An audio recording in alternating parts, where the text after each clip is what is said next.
Good morning, everyone, and welcome to another show of the Entrepreneur Factory podcast.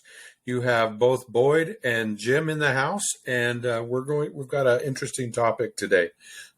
We've had a lot of people show some interest in YouTube, and Boyd has compiled a list of killer ideas. It's how to find killer ideas. Yes. There you go. Okay, so.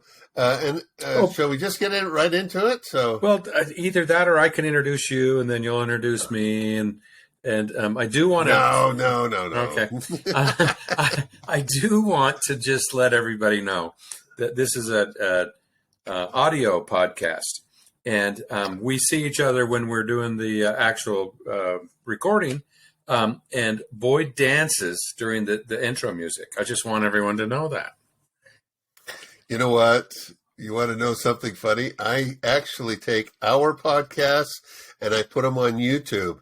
They know what you're doing. Oh, my gosh. All right. Let's get into it, Boyd. All right. Well, so there's two different types of YouTube niches that you want to get into. You've got either an evergreen type thing, which is the content doesn't ever get outdated. But, with YouTube, the more times you update it, the better anyway. But, you can look for niches that you're looking for that are evergreen. And so we have that, or you have the up-to-date method, which, gets things that are hot topics right now. And so those are the two types we're going to be talking about. We're going to start with the evergreen one first. And so you want to talk about it, and then I'll talk about the other one, or what do you want to do? Yeah, I would. And I'd like to create a little distinction for the audience. Evergreen is a term that's used in the internet lingo that generally means timeless.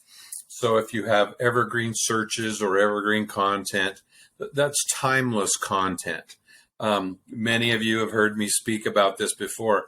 For example, if you search for a skier like Peekaboo Street, was a flash in the pan, or is a flash in the pan. But if you talk about, you want evergreen content, it's going to be pine trees or ski jumps or, snow skiing or whatever. Those are much more timeless than an individual person.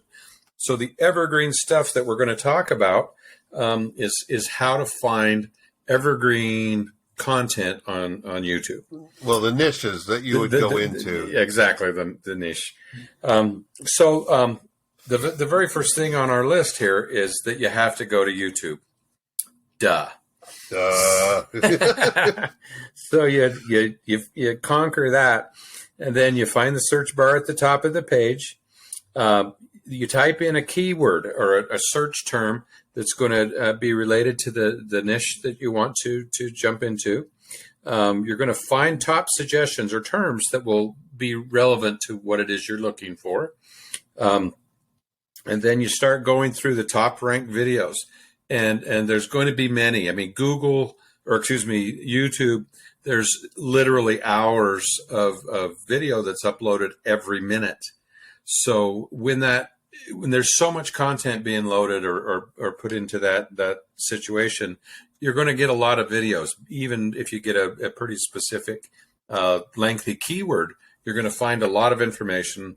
So you kind of have to go through those.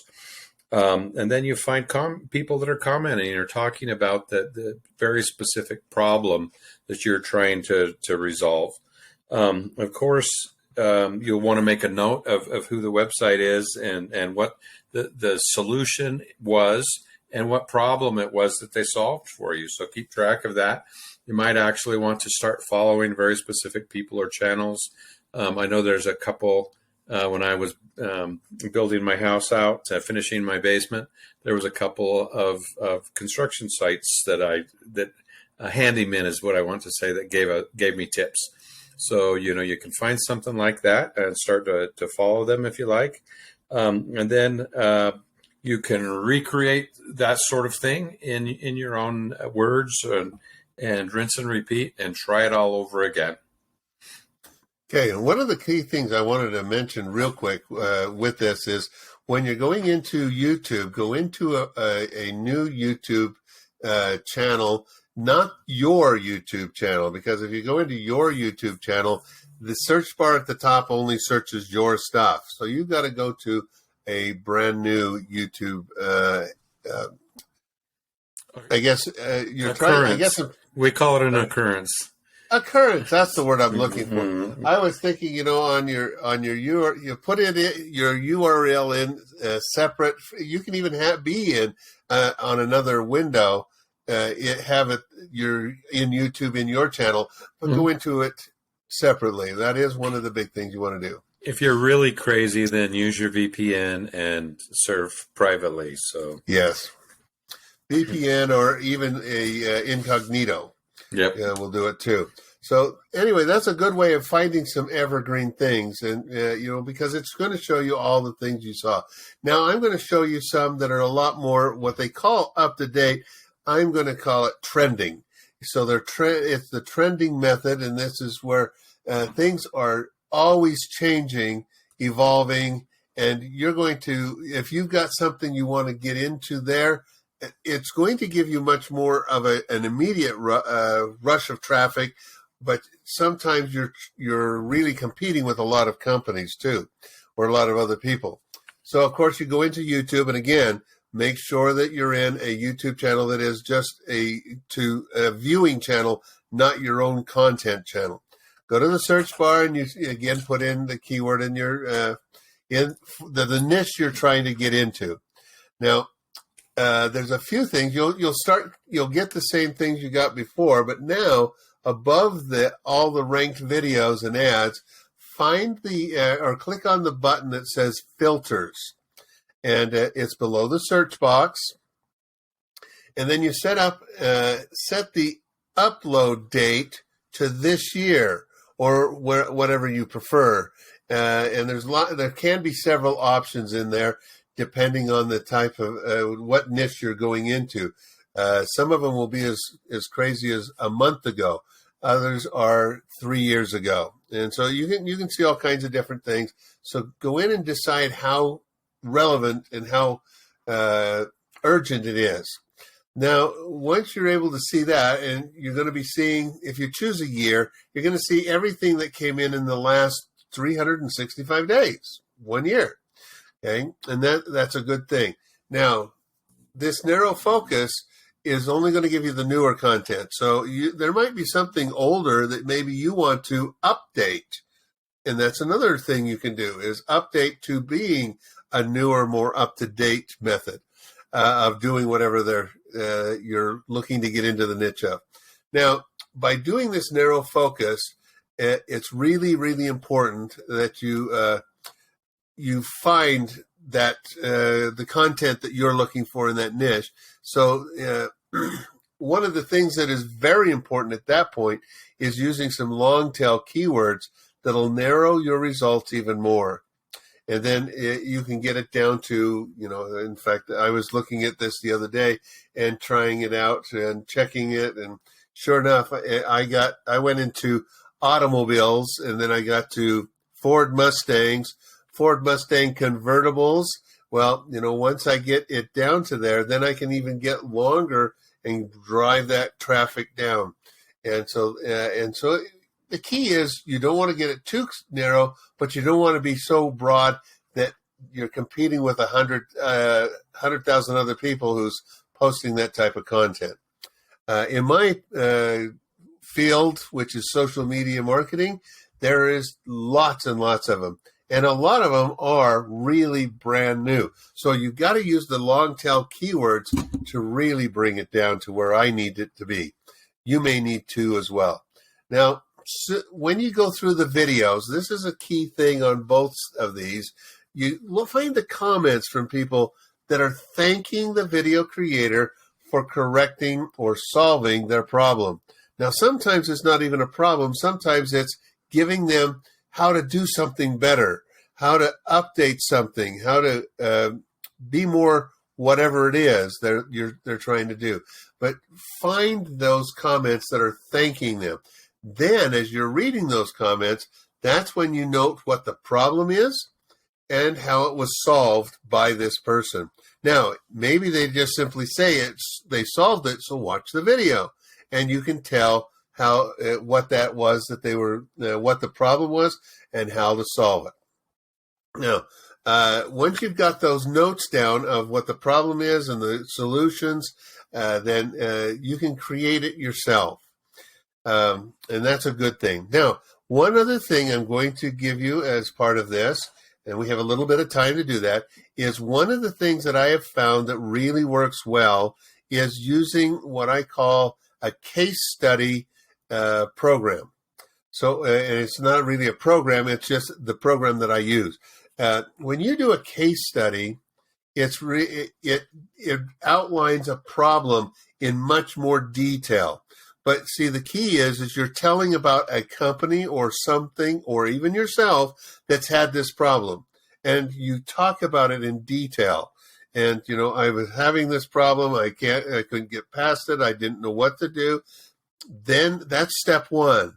So you outline what the problem is. Step two is, what's going to happen if you don't find a solution, or hadn't found a solution in this case? And that's a big one. It's going to drive me nuts. Now, I did this with a person a few days ago. Jim and I were on the same call, and it was, this person was talking about depression and, the problem of depression and how it was getting him down. And it was to the point where he was just shutting himself off from his family, from his friends, from his work, everything. And if it had continued, it would have shut him. He probably would have lost everything. But the thing is then the third step is there is the opportunity for a solution. Could this be it? And that's what he talked about. He found the solution, and it all came together, and he started checking it out. And then he started doing the things that he wanted to do about depression, and he was able to overcome the depression. Now, then the fourth step to that is, what has been the results?